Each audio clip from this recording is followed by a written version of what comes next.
Oke, teman-teman, kita lanjutkan ke soal berikutnya ya, soal nomor 4. Sebuah tabung mempunyai volume 1540 cm3.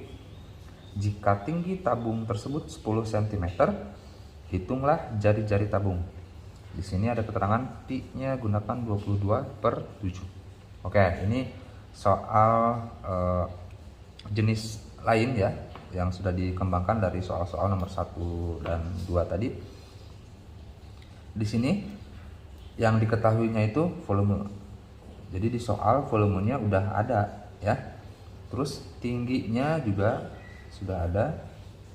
Nah, yang ditanyakan jari-jari. Nah, gimana nih kalau yang ditanyakannya itu jari-jari? Nah, sama seperti pada soal nomor 3 tadi. Jadi sebenarnya ini kembali lagi ke rumus volumenya ya.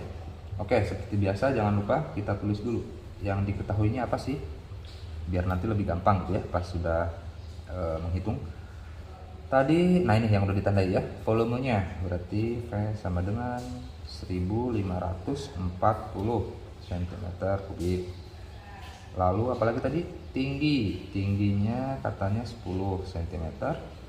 Lalu pi-nya ya, pi-nya gunakan 22/7. Yang ditanyakannya jari-jari berarti R. Oke, kita hitung ya penyelesaian.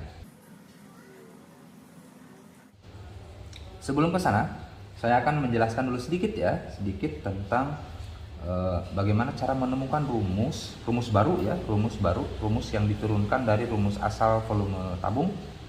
Kan kita tahu rumus volume tabung itu pi kali R kali R kali T gitu ya. Tapi kalau pada soal yang ditanyakannya jari-jari gitu ya, jadi kalau ada soal tentang tabung terus yang ditanyakannya itu jari-jari, lebih mudah menggunakan atau menuliskan R kali R nya dalam bentuk R pangkat 2 ya, kali T. Kecuali kalau nanti tadi seperti soal di nomor 1 dan 2 ya, yang ditanyakan itu volume, penulisan rumusnya pi kali R kali T gitu ya, R pangkat 2 nya diuraikan ya, sama aja ya. Tapi kalau untuk menghitung jari-jari yang lebih mudah seperti ini nanti ya. Oke, ini rumus aslinya, rumus asal maksud saya, rumus volume dari sebuah tabung. Kalau tadi pada nomor 3 kita harus punya rumus yang berbentuk T sama dengan, karena kan tinggi yang ditanyakan. Nah, kalau di sini kan yang ditanyakan jari-jari, berarti kita harus punya rumus R pangkat 2 sama dengan apa gitu ya.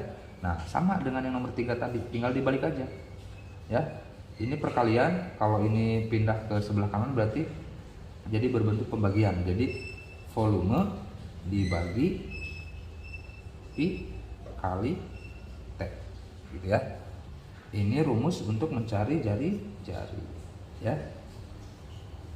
Nanti kelanjutannya kan ini R masih R pangkat 2 nih. Kalau kita butuhnya R aja ya udah sesuai dengan konsep dari pangkat 2 atau kuadrat. Kalau kuadratnya hilang berarti di sebelah kanan dimunculkan akar gitu ya, akar V atau V per V kali T. Oke, langsung kita aplikasikan ke soal ini ya. Jadi rumus ini yang dipakai ya, bahwa R pangkat 2 itu adalah diperoleh V atau volume dibagi dengan pi kali T. Nah, ini rumusnya kalau ditanyakannya jari-jari. Ya udah, berarti R pangkat 2 sama dengan volumenya tadi kan udah ditulis ya, 1540 dibagi pi-nya kan 22/7. Kalian jangan bingung ya, ini ada pecahan di dalam pecahan gitu ya. Dikali tingginya tadi berapa? 10. Ya. Berarti R pangkat 2 sama dengan 1540 per 10 dibagi 7 kan nggak bisa ya, maksudnya nggak habis. Berarti kita kalikan aja ke atas. 10 kali 22 itu kan 220 per 7. Oke, pindah ke sini ya. Nah, biar nggak bingung, per yang ini kan per itu sama aja dengan bagi juga ya. 1540 per, nah ini sama dengan bagi gitu ya. Jadi kita tulis kayak gini nih. 1540 dibagi. Nah, jadi per yang panjang ini kita ubah jadi bagi. Yang ininya tetap ya, 220/7. Nah, kan jadi lebih mudah. Ingat kalau pada pecahan, pembagian itu tidak bisa langsung dihitung ya.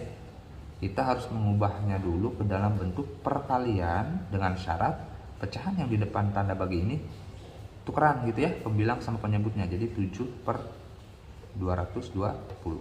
Oke. Nah, di sini ada 0 ya, masing-masing di atas dan di bawah ada masing-masing ada 1. Kita hilangkan boleh biar lebih sederhana bilangannya. Berarti 154 kali 7 nanti hasilnya dibagi 22, atau 154 dibagi dulu 22 nanti hasilnya dikali 7 ya. 154 dibagi 22 itu 7 teman-teman ya. Nanti teman-teman hitung secara pembagian bersusun ya. Kelas 6 harus sudah lancar ya. 154 dibagi 22 itu 7, berarti tersisa 7 kali 7. Nah, berapa tuh? 49 ya.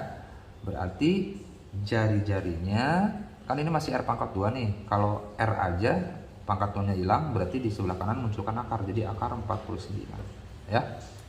Berapa kali berapa yang hasilnya 49? Bilangannya harus sama, yaitu 7 ya. Jadi panjang jari-jarinya adalah 7 cm ya. Nanti kalau sudah di SMP penarikan akar seperti ini, yang lebih tepat sebenarnya ini ada positif ada negatif ya, tapi kalau di SD itu udah pasti langsung diambil yang positifnya gitu ya. Oke, jadi jawaban soal nomor 4 adalah 7 cm ya. Jadi jari-jarinya adalah 7 cm. Oke, semoga bisa kalian pahami. Next, kita lanjut ke soal nomor 5.